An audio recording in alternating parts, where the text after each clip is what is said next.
वंदे मातरम साथियों, आपका साथी उमेद तरण फिर से एक नए एक्सेल प्रोग्राम के साथ।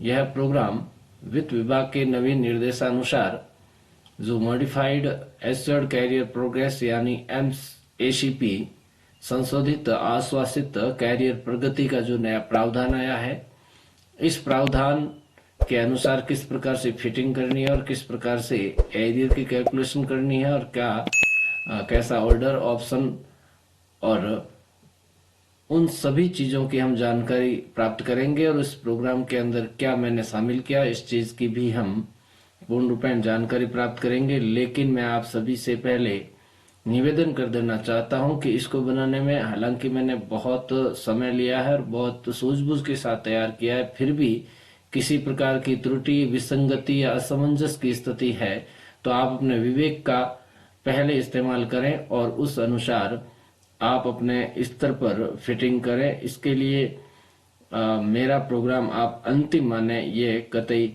ना करें। अब आ जाते हैं हम राजस्थान वित्त विभाग जिसके क्रमांक F15 एक FD नियम 2017 पार्ट जयपुर दिनांक 6 अक्टूबर 2023।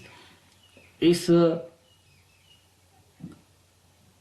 नोटिफिकेशन के तहत काफी सारे नियम जो उस समय से लेकर के आज तक सोशल मीडिया पर प्रश्न उत्तर के अंदर चल रहे हैं और कई सारे जानकार साथी इस बारे में कई प्रकार के प्रश्नों का उत्तर भी दे रहे हैं और काफी हद तक आपके काफी सारे संशय क्लियर हो चुके होंगे। मैं आपको बता देता हूं कि यहाँ पर वित्त विभाग ने काफी सारे ऐसे ही प्रश्नों का उत्तर भी दिया है दिनांक 2/11/2023 के अपने नोटिफिकेशन के अंदर। बड़े बड़े तौर पर मैं बता देता हूं कि ये जो MACP है ये 1/4/2023 से पहले जो सेवानिवृत्त हो चुके कार्मिक है उनके लिए लागू नहीं है। यानी 1/4/2023 के बाद नियमित रहने वाले या फिर उसके पश्चात सेवानिवृत्त होने वाले कार्मिकों के लिए इस ACP का यानी MACP का लाभ दी है। यहाँ पर मोटे तौर पर मैं खुद एक शिक्षण संस्थान से जुड़ा हुआ हूँ, तो मैंने ये जो प्रोग्राम तैयार किया है ये विशेष स्कूली कार्मिकों के लिए किया है और जिसमें अधिकांश कार्मिक जो मूल अपने पद अध्यापक से ACP लेते लेते 3 ACP का लाभ प्राप्त कर आज लेवल 13 पर आ चुके हैं। तो ऐसे कार्मिक जो लेवल 13 पर आज अपना वेतन उठा रहे हैं, जिन्होंने तृतीय ACP यानी 27 वर्ष की ACP को प्राप्त करने से पहले लेवल 12 का जो लाभ ले रहे थे, अब नवीन MACP योजना के अंदर वो लेवल 12 वाले कार्मिक 13 में ना जाकर के लेवल 14 के अंदर जाएंगे। तो इसी से संबंधित अब इन्हीं अध्यापक मूल शिक्षक वर्ग से जुड़े, चाहे उन्होंने बाद में DPC ही क्यों ना ले ली हो, लेकिन उनका मूल जो पे लेवल था जब उनकी नियुक्ति हुई थी उस समय यदि वो लेवल 10 के इक्वल था तो उनके लिए ये फिटिंग काम करेगी। अब हम आ जाते हैं अपने इस प्रोग्राम के ऊपर। बहुत आसान और सरल प्रकार से इसको उपयोग में लेने लायक बनाया है। आपको मात्र 2 मिनट की एंट्री करनी है। साथियों, यहाँ पे सबसे पहले अपने विद्यालय का नाम लिखना है। इसके पश्चात यदि आपके विद्यालय के अंदर या आपके कार्यालय के अंदर एक से ज्यादा कार्मिक है तो इसकी भी मैंने सुविधा रखी है। यहाँ पे कुल 7 कार्मिकों की फिटिंग एक साथ तैयार करने का प्रोग्राम रखा है। अब हम यह मान सकते हैं कि एक विद्यालय के अंदर इस प्रकार के MACP का लाभ प्राप्त करने योग्य कार्मिक 7 से ज्यादा होने की संभावना बेहद कम है। तो सबसे पहले कॉलम में कार्मिक का नाम लिखेंगे, इसके पश्चात पदस्थापन स्थान लिखेंगे, इसके पश्चात तृतीय अर्थात अंतिम जो ACP उनका जो लाभ प्राप्त हुआ था वो कौन सी थी, 27 ईयर्स या 30 ईयर्स जो भी है। अब इस तृतीय ACP जो इनको प्राप्त हुई थी वो किस तारीख को प्राप्त हुई थी वो तारीख यहाँ लिखनी है। इसके पश्चात यहाँ आ जाते हम, यहाँ जो तृतीय या अंतिम एसीपी थी उस दिनांक से ठीक पहले, यानी जब उनको ये एसीपी का लाभ नहीं मिला था, अर्थात 17/10/2022 जो कि मान लिया किसी कार्मिक की तृतीय एसीपी की दिनांक है, उससे ठीक पहले यानी 16/10/2022 तक उनको कौन सा बेसिक मिल रहा था और कौन सा लेवल था। तो इसकी एंट्री कर दी।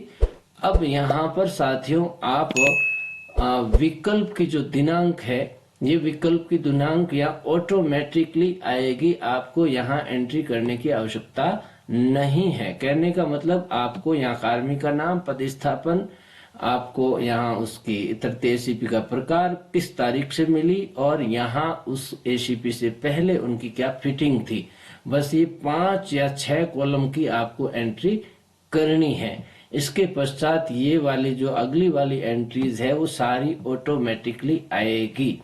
और यहाँ पर यदि उस कार्मिक का एरियर भी साथ में बनाना है तो उस ऑप्शन दिनांक 1/4/2023 के बाद में ही एरियर मिलेगा। यदि उसके पश्चात एसीपी मिली है तो वो वाली तारीख आ जाएगी। उससे लेकर के यदि दिसंबर माह तक पुरानी वाली पे स्केल से पेमेंट बनाया तो स्वाभाविक है 31 दिसंबर तक का एरियर बनेगा। अब यहाँ पर आपको जो इन कॉलम एस तक की जो पूर्ति है, इसके पश्चात ये ओ से लेके एस तक के जो कॉलम है ये ऑटोमेटिकली तैयार होंगे। एस टी भी ऑटोमेटिक आ जाएगा। वी के अंदर आपको कहां तक का एरियर बनाना है वो लिखना है और डब्ल्यू के अंदर उनकी जीपीएफ कटौती कितनी है और टैक्स कितना काटना एरियर में से वो लिखना है। बस इतनी एंट्री करनी है, आपका एसीपी ऑर्डर यहाँ तैयार हो जाएगा। यहाँ जो एसीपी का ऑर्डर तैयार हुआ है इसके अंदर मैंने हालांकि आदेश अपनी भाषा में लिख दिया है, फिर भी आप इस आदेश के अंदर अपनी भाषा के अनुसार चेंजेस करना चाहते हो तो यहाँ पर ये एडिटेबल है, आप इसके अंदर चेंजेस कर सकते हो। साथ ही ये एरियर टेबल तैयार हो जाएगी। मान लेते हैं यहाँ पे 5 कार्मिकों की फिटिंग किया, 4 की तो यहाँ से उस कार्मिक का चयन करना है। ए को चयन करोगे तो ए का एरियर तैयार आ जाएगा आपके सामने, बी को सिलेक्ट करोगे तो बी का एरियर तैयार होता हुआ दिख जाएगा। साथियों इस एरियर तालिका के अंदर अथवा यहाँ ऑर्डर वाली के अंदर अथवा यहाँ बेसिक डेटा एंट्री के अंदर जो मैंने ऑटोमेटिकली जो फीडेड होने लायक सेल्स बनाई हैं, इनमें आपको कहीं भी विसंगति नजर आए तो यहाँ पे ये सारे के सारे सेल्स मैंने अनलॉक रखे हैं। आप इनमें अपने अनुसार मॉडिफाइड कर सकते हो। चाहे यहाँ बेसिक डेटा एंट्री के अंदर, और आपको करना तो केवल बेसिक डेटा एंट्री में ही है काम, बाकी सारी की सारी अन्य सीटें ऑटोमेटिक तैयार होगी।